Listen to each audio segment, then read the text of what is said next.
Ce jeudi 19 janvier, Bruno Solo et Yvan Le Bolloc étaient les invités d'Anne-Elisabeth Lemoine dans C'est à vous.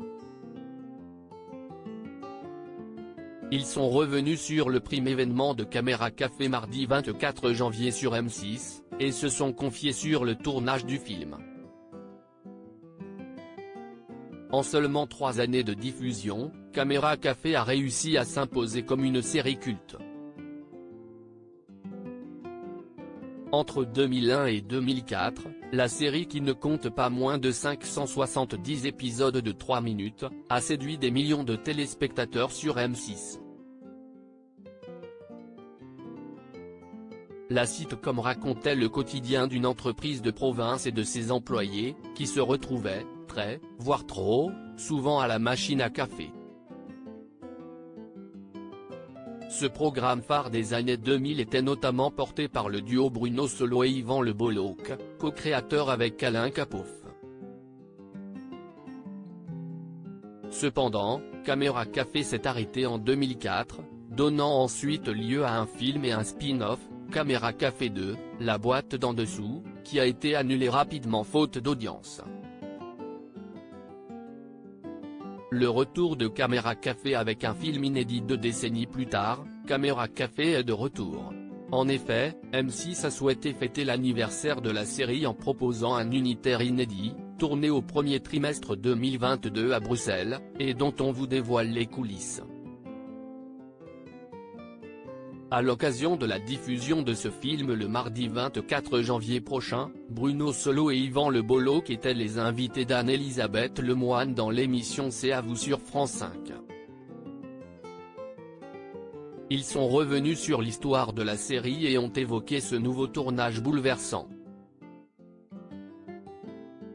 Retrouver les décors de Caméra Café si longtemps après, c'était aussi vertigineux qu'émouvant ? Leur a demandé la présentatrice. C'était chouette, a tout de suite répondu Yvan Le Bolloc. Son acolyte a ensuite continué, on a eu le temps de se préparer, mais c'est vrai, que c'était assez bouleversant quand on a vu arriver l'équipe en Belgique.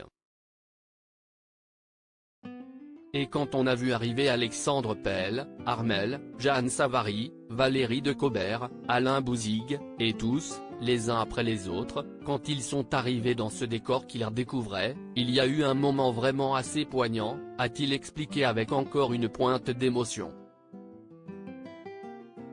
Ils avaient les larmes aux yeux. Bruno Solo s'est ensuite rappelé l'émotion de ses camarades de jeu après le tournage du premier sketch du film. D'ailleurs, quand on a tourné le premier sketch, je crois que c'était avec Alexandre Pell et Armel, ils avaient les larmes aux yeux, ils avaient du mal à s'en remettre, a-t-il confié sur le plateau. La présentatrice a rebondi en demandant à Yvan Le Bolloc s'il n'avait pas été ému comme les autres. Ah si, absolument. J'étais super ému, bien sûr, a-t-il avoué.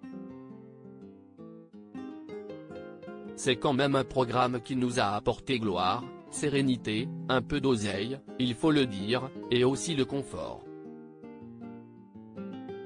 Oui, cette liberté éditoriale, c'est-à-dire, qu'on a eu du début jusqu'à la fin de cette aventure, la sensation d'être libre, comme celle qu'on avait aux plus belles heures de Canal+.